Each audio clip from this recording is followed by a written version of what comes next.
Hello, everybody, and welcome to the show. I'm Dr. Nadia Boutawi, founder and CEO at NanoNurse and the Women Entrepreneurs in Healthcare Tech. I'm so excited to be here with you today to talk about innovation and how critical it is, especially in uncertain times for businesses. So, I wanted to tap into the different kinds of innovations and how you can leverage them as a competitive advantage for your business.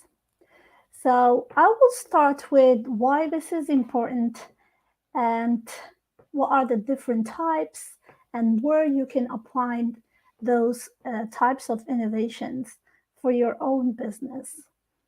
Check out my LinkedIn newsletter for this week and don't forget to subscribe. And it's about that particular subject, the four types of innovations. And that was based on research that was published by Harvard Business Review, as well as other very well known consulting companies in the area of business and innovation. You may ask, why am I the right person to talk about innovation in business? Because I help healthcare tech companies with their innovation, moving their innovation from their into the market or discoveries from the lab to the bedside. I'm also tech and innovation certified. That's a national certification here in the United States. And I also hold an executive MBA in healthcare with focus on, um, on innovation and entrepreneurship. And without further ado, I will get started. So there are four types of innovations and how we can leverage them in order to grow our business, especially in uncertain times. I'd love to know where the viewers are connecting from. You can put a comment in the chat. And if you have any questions throughout, also please put a comment in the chat. And I will get to them at the end of this short presentation. So basically, any company that has, in order to be competitive, they have to have some sort of innovation component to succeed in business. Why is that important? It gives them a competitive advantage. When CEOs were asked about their success and future success, 84% of them considered that their future success is very highly dependent on innovation. Not only that, but innovative organizations have 22% more EBITDA growth. Companies that use innovative tools as part of their strategic growth over a period of 10 years, they outperform the S&P 500 by over 200%. The problem is that we may think that innovation is the new technologies that are disruptive, such as and revolutionary, such as the iPhone, the iPad, and so on. But there are many types of innovations. So the types of innovation we are talking about are based on, depending on what questions you ask for the problem you're trying to solve, and also your capabilities and domain expertise. So remember, innovation is about problem solving. But you need to find the right strategy because not all innovative strategies are applicable to different types of problems. And in order to define the right strategy for your innovative innovation projects or strategies, you need to ask two key questions. One is about the problem you're trying to solve, and the second one is the skill set that you have and competencies that you have within your organization. For example, the question number one, how well is the problem defined? And the second key question, how well can we define the skill or domain expertise that is needed to solve that particular problem? Based on these two metrics, you can have a quadrant called the innovation matrix. In that innovation matrix, you can have either on one side the problem definition, on the X, the domain definition. So you either have well-defined either problem or domain, or not well-defined problem and domain. And each intersection between these two key factors gives you a type of innovation that you should consider for your particular problem solving. So the first one, and that's what we mostly think about the innovation, is the disruptive ones, like the iPhone, the 3M post-it notes, the Gmail and Google Maps, and so on. But there are other types of innovation, and surprisingly, the disruptive innovation is not the most common one. So in case you have a well-defined problem and a well-defined domain expertise, that's where we have the sustaining innovation, such as Toyota, such as Apple, and so on. That's when you are improving on your existing products. If, however, you have a very well-defined domain expertise, but you don't know what problem you're trying to solve, that's where disruptive innovation comes into place. Think of the 15-20% rule that Google employs so that their employees can create novel products or services. A famous example is 3M post-it notes, which represent up to 30% of their revenue currently, was discovered while using that 20% rule, when the employees are allowed to do whatever they want creatively within the overall mission of the company. Same thing with Google Maps, Gmail, AdSense, and so on. However, if your problem is not well defined, and your domain expertise is not well defined as well, that's where basic research comes into place. Think IBM research, think PARC for Xerox, and so on. A lot of this innovation is in partnerships with academic institutions. Sometimes it's through acquisitions, where the companies, they acquire startups to bring in the expertise and the know-how in-house. Whenever you have a problem that is well-defined, but you don't have domain expertise, is not very well defined, that's where breakthrough innovation comes into place.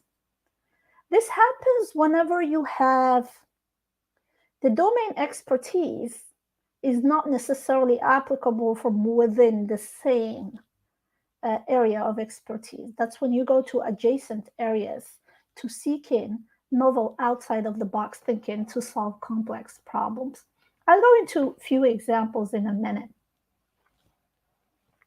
So the key takeaway here from the innovation matrix is have defined the problem, whether it's well defined or not, and then decide, do you have the domain expertise or not to solve that problem? And the interaction between these two questions can help you identify what's the best strategy to move forward with your innovation in your company. So let's take the sustaining innovation. As I mentioned, that's where the problem, both the problem and the skill set or the expertise are very well defined. That's when you think about research and development labs, road mapping, where you have a clear path how you're going to go about, improve your products or service and what have you. Think of design thinking or problem first design thinking, where you're seeking feedback from your customers in order to roll out your next improved products. As I mentioned, sometimes the companies, what they do, they acquire other companies that can make their product better. So that's where a lot of acquisition happens. Examples of sustaining innovation include, as I mentioned, improved products for iPhones or better pixels for cameras, higher speeds for computer processors, and so on. Other examples can include, like in terms of these products, is that it involves the customers and what they need. So there is a lot of back and forth between the company and their customers. Keep in mind that those sustaining innovations, they use existing products or service in order to make it better. However, if you have the case of a problem that is well defined, but you don't have the skill set to solve that problem. So if you don't have the skill set to solve the problem that you're trying to work on, your options are, you can either go to adjacent domains, meaning the areas that are close to your area of expertise. So you can create what's called breakthrough innovations. They have a big impact on society and business. Think of the discovery or the formulation of the description of the DNA molecule by Watson and Crick. And I don't think they were the first to discover the DNA, but that's a story for a different day. What they did is, by synthesizing cross domains, including chemistry, including biology, including X-ray crystallography, they were able to formulate an accurate description of the molecule of the DNA. They didn't discover the DNA, but they had the most accurate description of that molecule. The open innovation is a good strategy to solving complex problems. What comes to mind is Innocentive. That's an open innovation crowdsourcing company that puts out there the most difficult problems and crowdsource the potential solution for it across the globe, and there is a monetary reward attached to that. Another one is Procter & Gamble Connect and Develop platform. P&G is a very large company, and by doing this Connect and Develop platform, they leverage the know-how across the different divisions they have in order to solve complex problems. The next type of innovation is disruptive innovation. And a lot of people think, when they think innovation, they think of the disruptive aspect of innovation. In such case, you do have the know-how, you do have the skill set. However, the problem you're trying to solve is not well defined. Think of, as I mentioned, the 15-20% rule, where Google and 3M, they used to create new products that the customers don't even know how to use or aren't aware that it's available to them and would make their life better in the future. That's how most of Google products, such as Gmail, such as Google Maps, AdSense, and the famous 3M Post-it notes were discovered as part of that 15-20% rule. What this rule is that the employees are allowed to use between 15 to 20% of their time to work on something completely different, not their current job, but that can fit within the mission, within the values of the company. A Lean Launchpad is another method that can be used. Hackathons were almost crowdsourced to try to solve a particular problem is another example. Examples of disruptive innovations in real life are a lot of them. So, for example, Netflix, when they came in, they really changed the way how we consume videos and moving from CDs or videotapes into web-based videos. Ride sharing, such as Uber, which connects consumers with drivers who are willing to take them, they were disruptive because they were cheaper than taxi rides. Keep in mind, taxi rides, they have to cover an upfront cost of taxi license, which in New York City can go up to $800,000. So when Uber came in, they didn't have the upfront cost they need to cover, and therefore they were disruptive in the area of ride sharing. Virtual reality, augmented reality is disrupting the way we learn, the way people will be upskilled, the way education in the future will be, the way training and maintenance across different disciplines will be done in the future. Another example is cryptocurrency that is disrupting the fintech industry. 3D printing is another example, and 3D bioprinting. And there are already startup companies that are bioprinting meat to look just like the real prime rib meat or high quality meat that it would be available in the future. And it would be hard to discern whether it's real meat or bioprinted meat. Gene editing, such as CRISPR, is revolutionizing the way we treat the disease, and it's poised to even be more disruptive in personalized medicine in the future. So, as you can see, this when we think of innovation, we're thinking disruptive innovations. However, today's technologies, they were yesterday's discoveries, or a decade before that, basic research. People don't think of innovation as related to basic research, but it is the foundation for future technologies. So whenever there is a problem that is not well defined and a skill set that is not well defined, that's where basic research innovation comes in. In the industry, it happens in research labs or through academic partnerships with research institutions.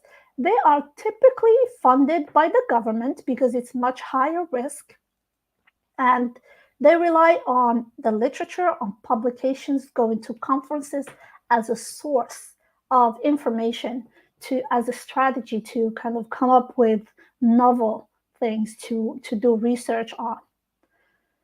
In terms of research, basic research, so as I mentioned, the type of funding is through government. Sometimes companies, what they do, they partner with known research institutions or other companies to do the basic research. However, the larger enterprises, such as IBM Research, such as Xerox, Park Division, they have their own research labs that do, basic research that does not have a defined problem or a defined skill set, with the idea that it could bring the next breakthrough technologies.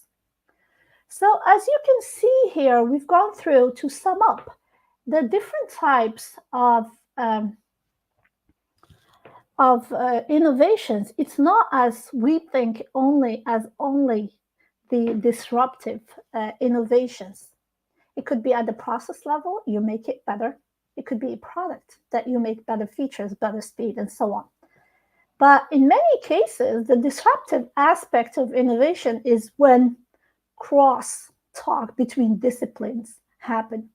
And that's where you are taking elements from a completely different discipline and apply that to a separate discipline.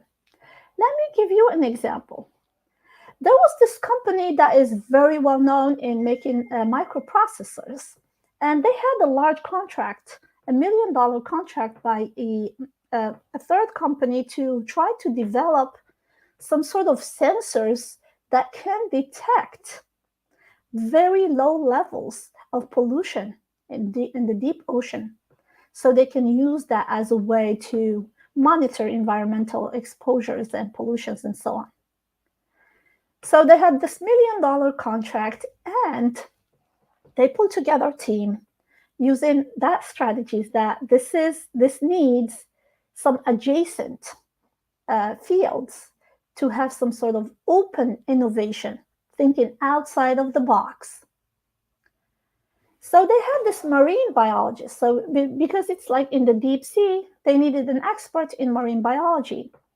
So the idea is to develop a more sensitive, a more accurate microprocessor that can detect really low levels of pollution in the deep ocean.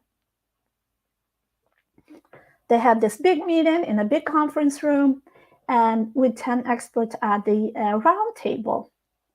An hour later, the marine biologist came in with a bag of clams.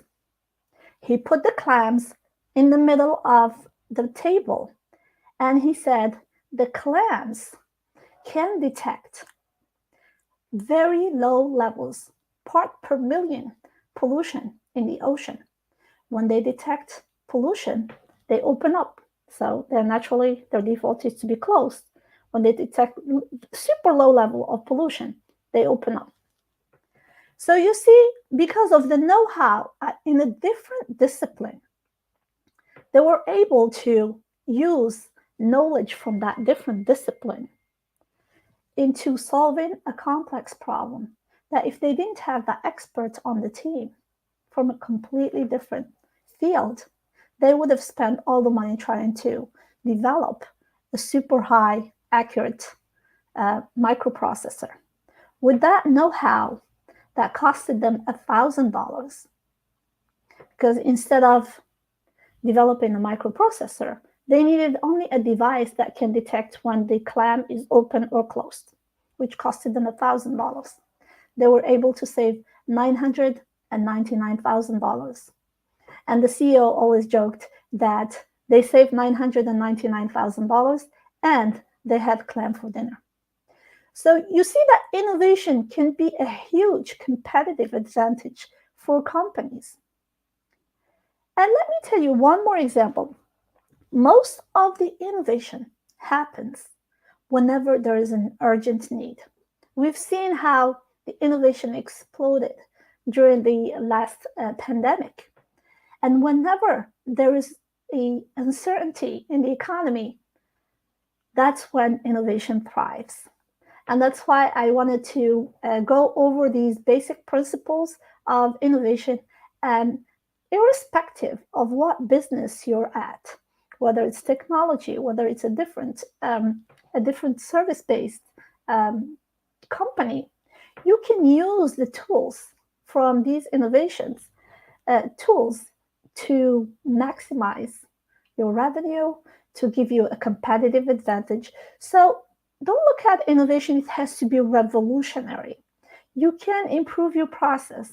You can do a strategic alliance or a partnership with somebody who has a know-how in a different field. So this way, if your revenue is lower during the economic turndown, or you can't raise money, you can still maximize the output from your know-how. So with that, these are the summary of the 4 types of innovation. As I mentioned, dependent on whether you have a well-defined problem or not, whether you have the know-how, the domain expertise or not, you can either, if you have both, you have sustaining innovation. If your domain expertise is there, but you don't know what the problem is, that's when breakthrough innovation comes into place. If it's the other way around, that's the disruptive innovation. And in the case of you don't know the problem and you don't have the exact skill set or the domain expertise, that's a recipe for basic research.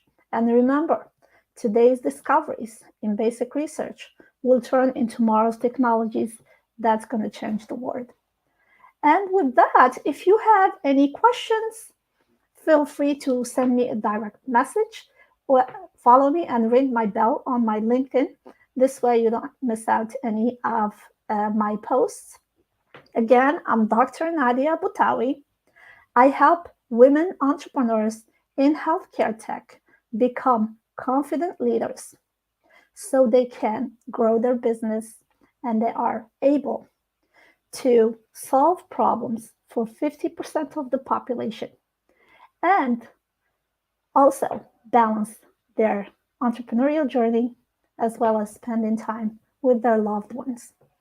I am super excited that the Women Entrepreneur for Healthcare Tech membership will be available later next week for women entrepreneurs to support them through their entrepreneurial journey. I will put the link to register on the waitlist so you will have the first, you'll be notified first.